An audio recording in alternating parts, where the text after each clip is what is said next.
भारत वर्ष के कोने कोने में मुझे सुनने वाले और गुरु मानने वाले प्रिय शिष्यों, मेरे सब्सक्राइबर एवं देश विदेश में रहने वाले YouTube के माध्यम से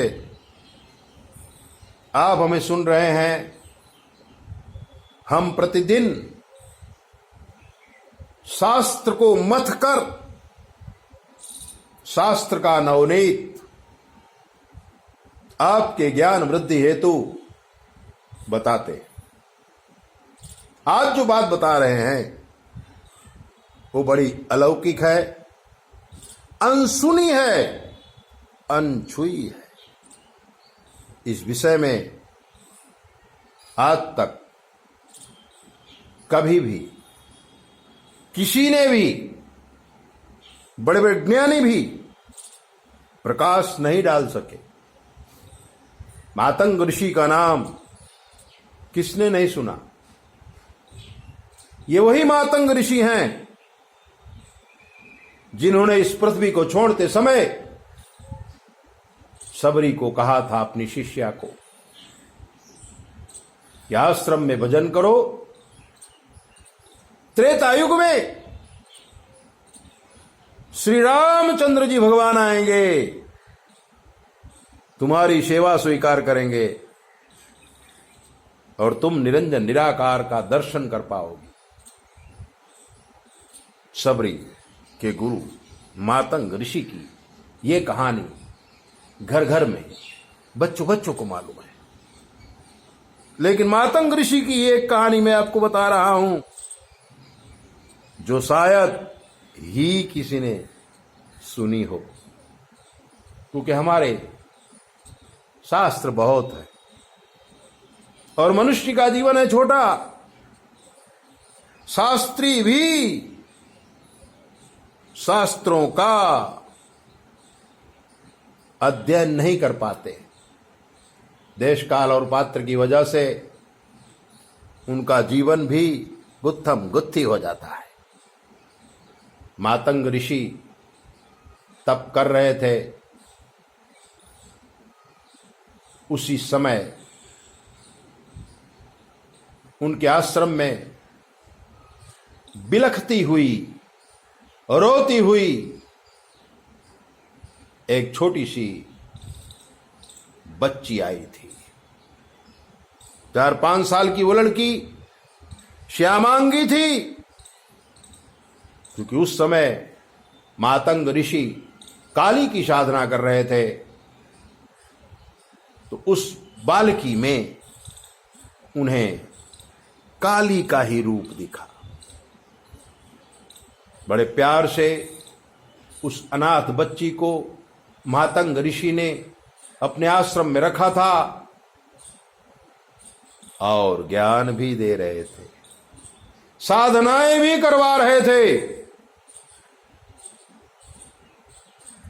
लेकिन 16 साल की उम्र जब इस बालकी की हुई, श्याम वर्ण थी, इसलिए इसका नाम रख दिया गया श्यामांगी। श्याम अंग वाली लड़की श्यामांगी। दीवानी का वो माहौल, शरीर का विकास, बुद्धि का विकास, तप का तेज, ऋषि का आशीर्वाद, ये सारी चीजें जब इकट्ठा हुई,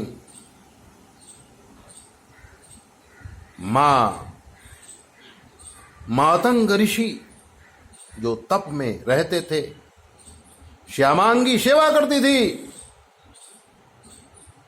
आस पास के ऋषि मुनि भी श्यामांगी के रूप से प्रभावित थे।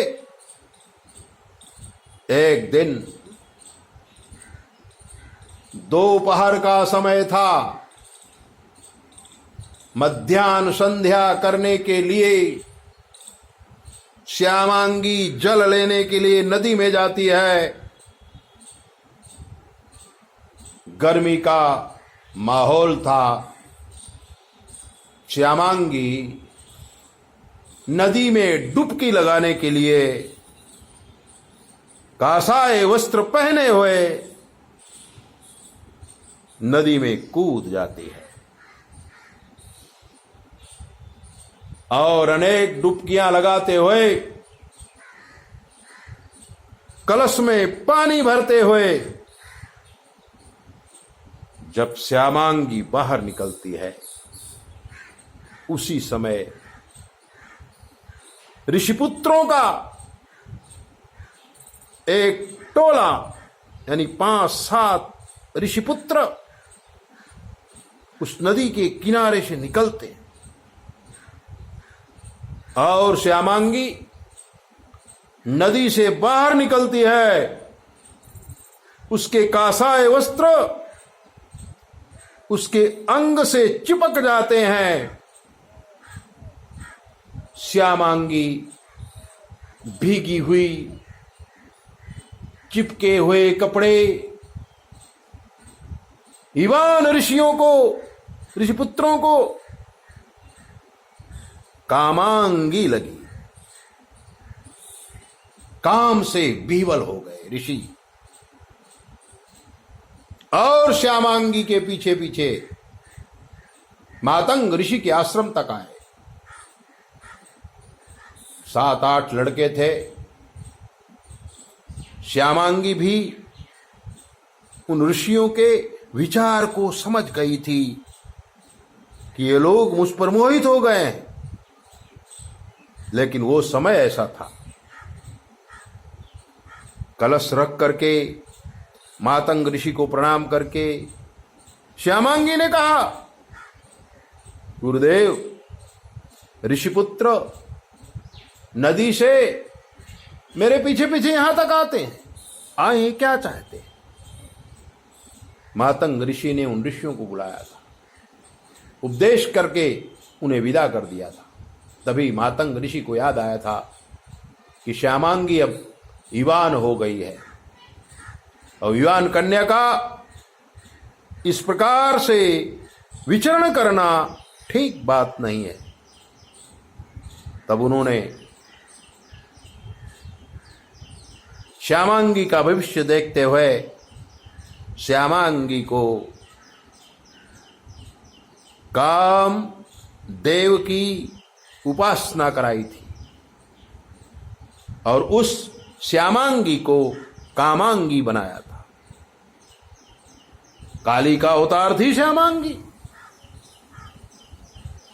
मातंग ऋषि ने कहा था कि हे श्यामांगी, अगर तुम इन मंत्रों का आराधना करोगी तो पुरुष के रूप में भगवान श्री कृष्ण 16 कलाओं से जब द्वापर युग में आएंगे, यमुना के किनारे कदम्ब के पेड़ पे तुम्हारी और कृष्ण की मुलाकात होगी और तुम्हारा जन्म सफल हो जाएगा। उन्होंने उसे गुरुमंत्र देते हुए श्यामांगी को कामांगी बनाया और वो यमुना नदी के किनारे पर जाकर कदम्ब के डालों में बैठकर गुप्त रूप से कृष्ण भगवान का इंतजार करने लगे। वो काली, वो मातंगी, वो भगवती शिवानी जो श्यामांगी थी, गुप्त रूप से कदम्ब पे रहती है। उसके 2 मंत्र मैं आपको बताता हूं, जो ब्रह्म वैवर्त पुराण में सुंदर ढंग से वर्णन किया गया है। सुनिए। ओम श्री गणेशाय नमः। तो माणिक्य वीणा मुपलालयन्ती मदालसां मंजुलवाग्विलासा